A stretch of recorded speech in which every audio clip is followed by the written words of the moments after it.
lot of references to Berserk from Software games, and they have always been present in all throughout the From Software games. As a matter of fact, many of the attacks that we'll be using right here, they hail directly from Dark Souls 1, and that they were transferred over as weapon arts to Dark Souls 3. Now we have them here on Elden Ring, and the Shadow of the Erdtree allowed us, it gave us the option to tweak a little bit better, the option for us to have a better version of Gatsu. Thanks to the Armor of Solitude, we have something that resembles a little bit better the Berserk armor, but we also have the Crossbow, so now we're pairing up together little things here and there, so that we can look a little bit better like Guts. So this is all going to be based on just being Guts, like it's a Guts cosplay.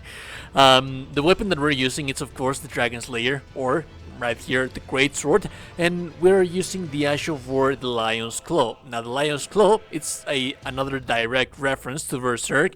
It's a weapon art that was present on the Arthurius sword on Dark Souls 3, and it was an attack that actually Arthurius used on Arthurius of the Abyss, and you can like clearly see right here. I know that the anime is not the best depiction of Berserk, but it's a little bit more of a graphic definition of what can you see here as a reference, that it's obvious that the Lion's Claw, it's a reference to that.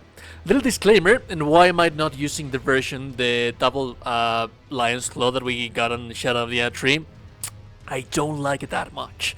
It requires too much time for you to complete the animation, and more often than not, it's going to leave you open when it comes to the enemy's attacks that you're fighting against bosses. Little extra oddity, a little extra something. I don't think that the Crossbow, that we'll talk about in a little while, it's that useful.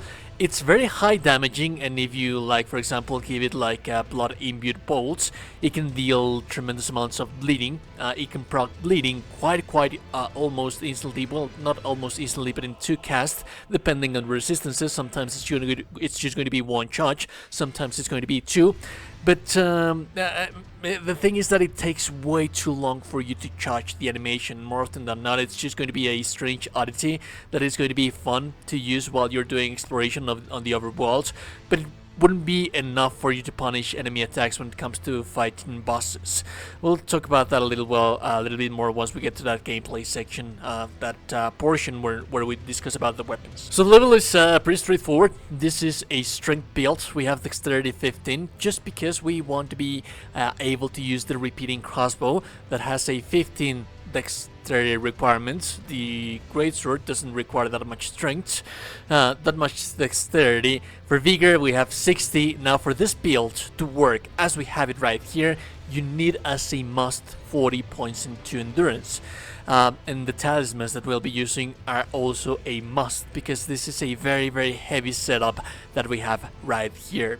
Now the strength is 66. You will notice that we don't have the actual hard cap for strength right here. That is because more often than not, 100% of the time, we are going to be using our weapon two-handed.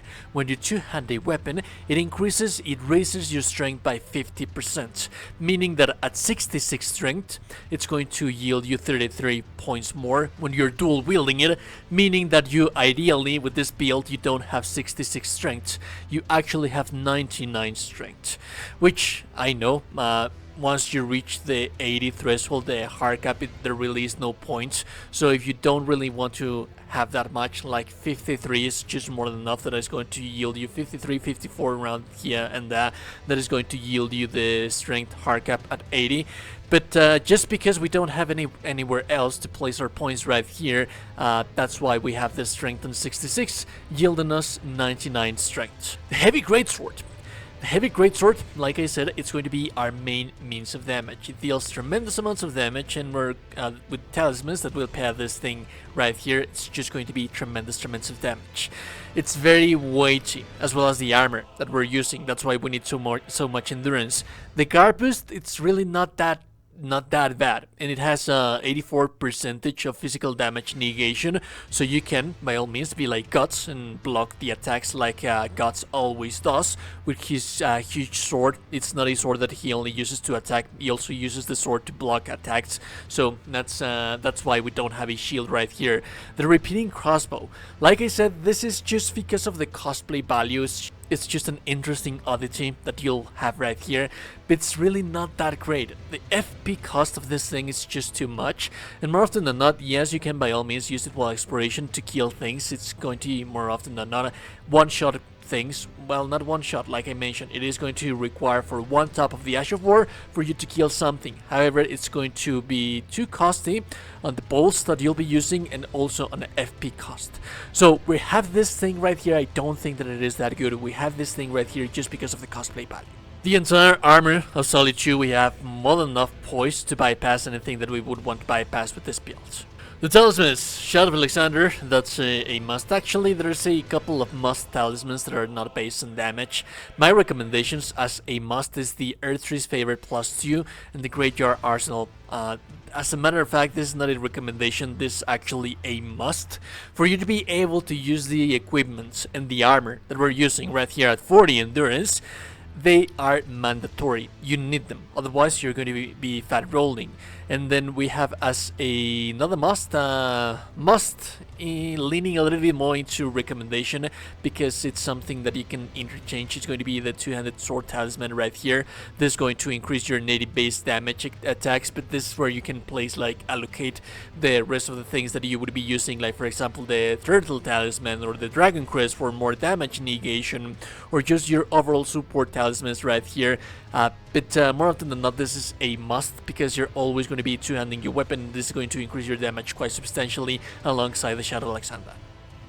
I prefer to use the Lion's Claw. It has more damage, it has more poise damage, and it's a little bit more controllable. Like for example, to deal the most damage with the Savage Lion's Claw, you would have to complete the animation that takes too much time, and the damage is not going to be that different. So more often than not, something that you can chain as well if you want to, but more often than not, you're not going to be allowed to because you have to take advantage of the weak spots and the attacks of opportunity, the windows of opportunity of the bosses. More often than not, it's just, I think that Lion's Claw is just the better option right here. But if you do want to have Savage Lion's Claw, it's also a nice idea to have it.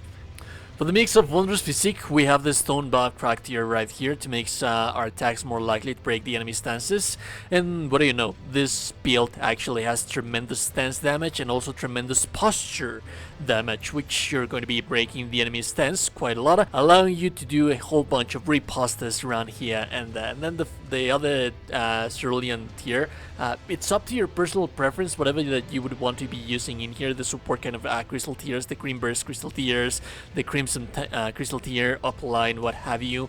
It's just that the Stone Bark, this is the one that is going to be a must. I think that thanks to Shadow of the Earthtree, we have the perfect version of Guts for our cosplays right here. It's also very overpowered. Like, it has a whole bunch of damage. Like, the damage in this thing is just tremendous. It has lots of posture damage. You have range for whenever you're doing exploration. You have your repeating crossbow right there. But overall, you have Guts, which is just nuts. You have tremendous damage, tremendous poise damage, and everything that you would want to have on a strength build. Anyways, if you like the content and looking to be super appreciated, and also if there you go, just a beautiful person, you're into the go, just a beautiful person, subscribe to the channel, join the Discord, have a beautiful, beautiful day, goodbye.